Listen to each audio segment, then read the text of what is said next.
Hello, everyone. JDev has returned once again to give you exactly what you want, but not what you were probably expecting. This is going to be the first official Cubs Talk video with me discussing the Chicago Cubs. Now, I've done videos like this before talking about the Cubs, but it's been sporadic.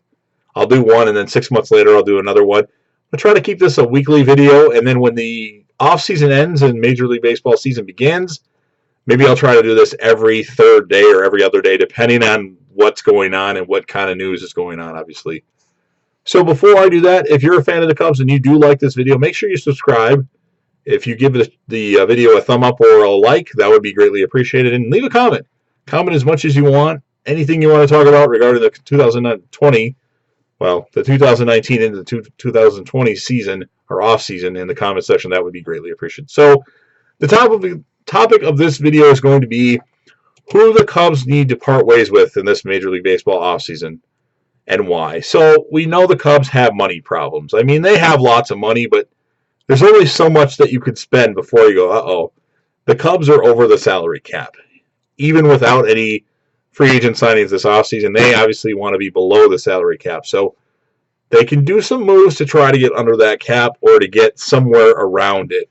And I think these are guys they need to walk away from because, you know, all their players used to be really cheap because they were rookies, but now their arbitration years are coming up, some of them, and they're getting quite expensive, and pretty soon they're going to want to sign new contracts, and they can't re-sign everybody. So there's going to be some guys that are going to leave, and let's get something for them before they depart. So there's 3 names specifically that I think the Cubs should walk away from, and here's why.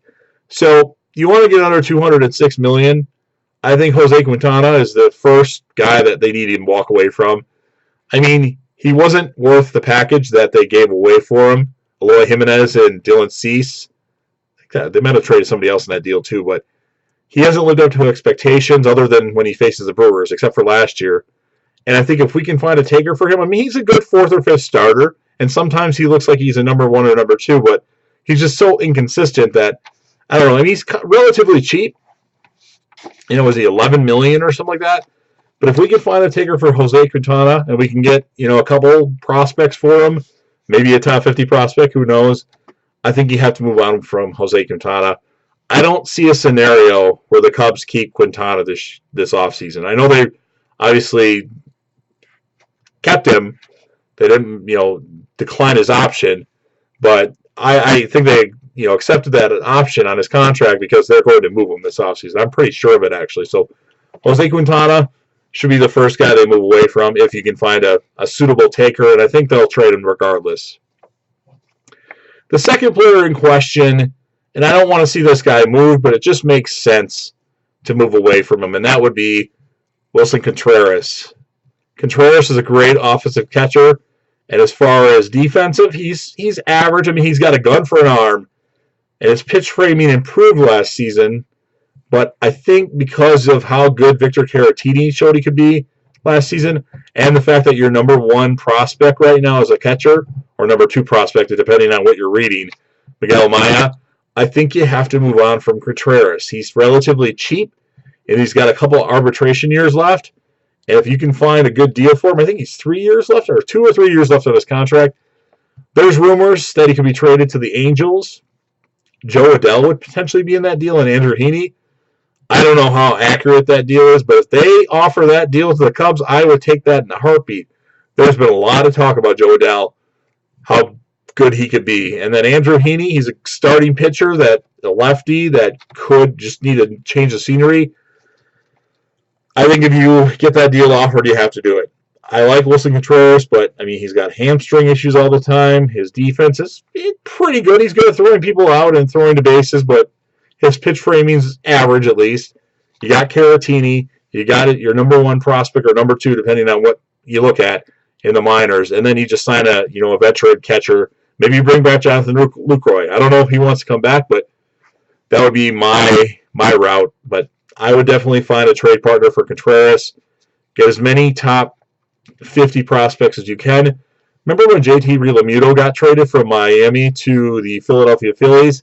They got a haul for a catcher in that deal. So Willson Contreras, in my opinion, should bring back just as much, if not more, if you trade him. So that would be what I would do with Willson Contreras.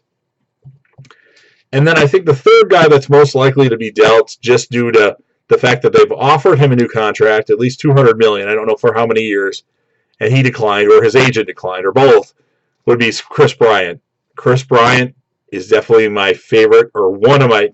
He's top two of my favorite Cubs, probably my favorite right now. But I mean, realistically, he's going to get a lot of money in arbitration, like $24 million. He declined a contract extension. Scott Boras is his agent.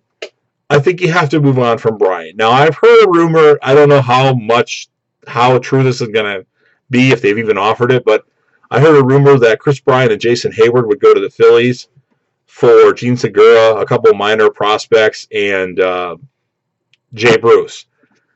I like that deal. I do. Obviously, you'd probably try to get rid of Bruce right away, but I like Gene Segura. I don't know if he plays second base, but that would be a good partner for Javi in the infield, or put Javi at second base, depending on how good Segura is at shortstop, which I think he's still pretty good. But I think that would be a good deal. There's also a rumor that Bryant would go to the Braves for like 3 pretty good prospects, and I would certainly take that deal, especially if the Braves lose out on Josh Donaldson and Anthony Rendon. I think that makes sense too. But if you can move, bear with me, my nose is itching. If you can move Jason Hayward's contract, which he has like 5 years or 4 years, $81 million, you've got to do it. That would open up so much for the Cubs. Then you could extend Javi Baez, and you could extend Anthony Rizzo, because I think those are the 2 guys ultimately the Cubs will hold on to. But you got to let Bryant and Contreras go. And if anybody would take, especially if you're willing to take Jason Hayward's contract, by all means, trade it. So you get Jay Bruce, you get Gene Segura, who I like Segura, and I think he has 3 years at 20-some million. That's fine. And then you'd also get like 2 lower level prospects, which are fine. But obviously, they would probably try to trade Jay Bruce, I would think, or maybe they'd hold on to him. I don't know, but that's what I would do. Try to find a trade partner for Jose Quintana, who I think they will definitely trade. And I think either Bryant or Contreras will be traded for sure. Maybe both of them, but highly unlikely. I don't know. It all points to Bryant not being traded because of this 1 year left, possibly. But I would move on from him if you can, especially if they can trade Hayward with him, just to get rid of that contract, because he's not worth the $21 million that you're paying him.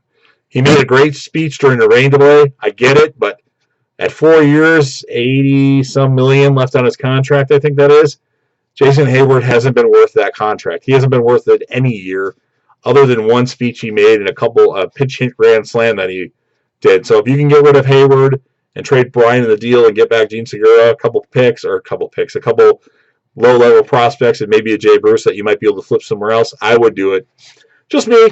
Now, guys, the Cubs could possibly re-sign. So these are guys that were on this Cubs that could be re-signed. I'll do potential free agents in another video of guys that were on other teams that the Cubs could go after. I think it's not too... How do I want to say this? I don't think it's very far-fetched that Ben Zobrist might re-sign with the Cubs. It'd be obviously a lower contract. It'd be probably a 1 year deal for like $2 to $4 million. But I think you could potentially bring back Ben Zobrist, as he's a good leader. He still obviously has something left in his game, because when he came back last year, he looked good. So I think if you can get Zobrist back, you bring him back. Another guy, if he's willing to sign for far cheaper, maybe a 1 year deal, Pedro Strop. Now, Strop had injuries last year. That's why he was so terrible last year.